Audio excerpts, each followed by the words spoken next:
पश्चिम बंगाल की मुख्यमंत्री ममता बनर्जी ने कहा, हमें एक साथ कई खतरों का सामना करना पड़ रहा है। हम कोरोना से भी लड़ रहे हैं, प्रवासी मजदूर वापस आ रहे हैं। केंद्र ने बिना किसी से सलाह के महाराष्ट्र से बंगाल एक तरफा ट्रेन चला दी है। ममता बनर्जी ने बुधवार को प्रेस कॉन्फ्रेंस में कहा, इस संकट की घड़ी में केंद्र सरकार को राजनीति नहीं करनी चाहिए।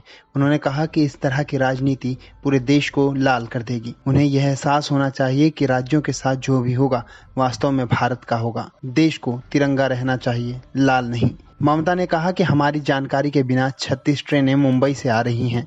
मैंने महाराष्ट्र सरकार से बात भी की, उन्हें भी सूचना देर से मिली। रेलवे अपने दम पर इसकी योजना बना रहा है। देश में अचानक बढ़े कोरोना संक्रमण के मामले पर बोलते हुए ममता बनर्जी ने कहा, इसके लिए हम सब जिम्मेदार हैं। अचानक संक्रमणों के मामले में मिसमैनेजमेंट और गलत प्लानिंग के कारण वृद्धि हुई है।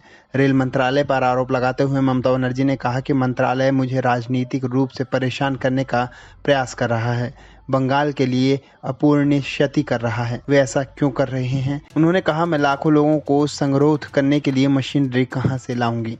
क्या केंद्र ऐसी मशीनरी जुटा सकता है? अगर उनके साथ ऐसा हो।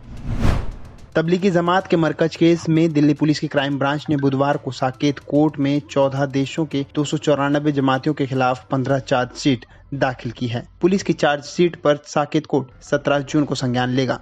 इससे पहले मंगलवार को भी दिल्ली पुलिस ने मरकज मामले में 20 देशों के 82 विदेशी जमातियों के खिलाफ चार्जशीट दायर की थी। इस पर कोर्ट 12 जून को संज्ञान लेगा।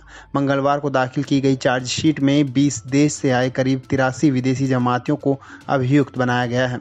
विदेशी जमातियों के खिलाफ 3 अलग अलग धाराओं में चार्जशीट दाखिल की गई है। इन पर foreigner act, epidemic disease act और डिजास्टर एक्ट की धाराएं लगाई गई हैं। चार्जशीट में 20 देशों अफगानिस्तान, ब्राजील, चीन, अमेरिका, यूक्रेन, ऑस्ट्रेलिया, मिस्र, रूस, बुल्गारिया, बेल्जियम, सऊदी अरब, Jordan, France, Kazakhstan, Morocco, Tunisia, United Kingdom, Fiji, Sudan, Philippines के नागरिकों को अभियुक्त बनाया गया है। भारत चीन के बीच लद्दाख से सटे सीमा पर तनाव के बीच चीन सरकार की तरफ से बुधवार को बड़ा बयान सामने आया है। चीन ने अपनी भाषा में नरमी बरतते हुए सीमा विवाद को बातचीत और विचार विमर्श के जरिए हल करने पर जोर दिया है। इसके अलावा भारत में मौजूद चीनी राजदूत सन वेडॉन ने कहा है कि भारत और चीन कोरोना वायरस से एक साथ लड़ रहे हैं। हमारे पास संबंधों को मजबूत करने के लिए एक बेहतर अवसर है। दोनों देश एक दूसरे के लिए खतरा नहीं है। गौरतलब है कि कुछ दिन से लद्दाख से सटे भारत चीन सीमा को लेकर दोनों देशों के बीच तनाव की स्थिति बनी हुई है। मंगलवार को प्रधानमंत्री नरेंद्र मोदी ने लद्दाख में चीन के साथ वास्तविक नियंत्रण रेखा पर राष्ट्रीय सुरक्षा सलाहकार अजीत डोभाल और रक्षा विभाग के प्रमुख जनरल विपिन रावत के साथ बैठक की थी।